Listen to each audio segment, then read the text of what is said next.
The last 3.5 years, today's TMJ4 has had exclusive access to the next USS Milwaukee. We have watched Milwaukee grow from sheets of steel into a combat ship longer than a football field. Tonight, we get one last tour of our city's namesake ship, just days before her commander got the keys, as shipbuilders and sailors spent their final days making the Milwaukee.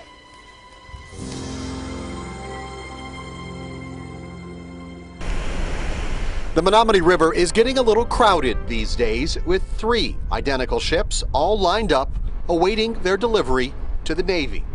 The oldest of these sisters is LCS-5, the USS Milwaukee. We're responsible for everything from stem to stern, so if it breaks, we have to fix it. In the middle of a very busy week, Commander Kendall Bridgewater took time to give us exclusive access to his new ship, though there were still 4 days remaining until the shipyard actually handed him the keys. It's always of the 100,000 things I've thought of, what are the 10 things that I haven't and that could really bite us? After showing off the ship's 57mm gun, Commander took us inside to the bridge, a place where all this ship's power is controlled. So this is a water jet driven ship. It's not a propeller driven ship. We still have shafts, but it goes out to a water jet, much like a jet ski. This video from Lockheed Martin shows what it looks like when Milwaukee took on Lake Michigan at full throttle.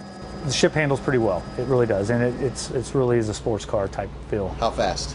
40 plus knots. To you and me, that's more than 50 miles an hour. Apart from her speed, Milwaukee is packed with new technology. Just like the first ship to take the name Milwaukee 150 years ago. The name Milwaukee dates back to the Civil War, and the first ship to take the name was also a trendsetter. Launched from St. Louis in 1864, she was the lead ship in a line of Milwaukee-class monitors. Milwaukee's biggest mission came at Mobile Bay. In August 1864, the Union fleet overtook the Alabama port. Milwaukee did her part, but was struck by a torpedo and sank. Milwaukee sat in that water for 3 years until her hull was hauled back to St. Louis and turned into scrap. Her armor used as steel to build the Eads Bridge, a bridge that spans the Mississippi River to this day. This Milwaukee is also built for combat in a new century. The flight deck itself, much larger than a DDG, a frigate. Up top, missile pods and room for more. All of that protecting these guys, members of Milwaukee's crew. If there's one thing that's you don't look forward to, it's definitely being away from the families. You know, the families are the ones that are back home. You know, things are a lot slower paced, and you know, they miss you a lot. Away from their families, the crew is more comfortable than you might think. Each gets their own bunk and enjoys some of the comforts of home, plus one of the chores.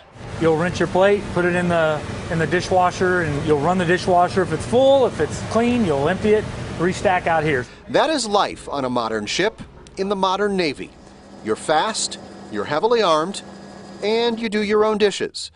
Though Commander Bridgewater says the mission is all the same. Having that flag on that jackstaff or hanging off the mast of the Stars and Stripes is just invaluable as long as we can show that around the world. Milwaukee will be commissioned on the lakefront next Saturday. After that, it is a long journey to her home port of San Diego, where she will begin her service to our country. Quite the vessel. It has been quite the journey, too.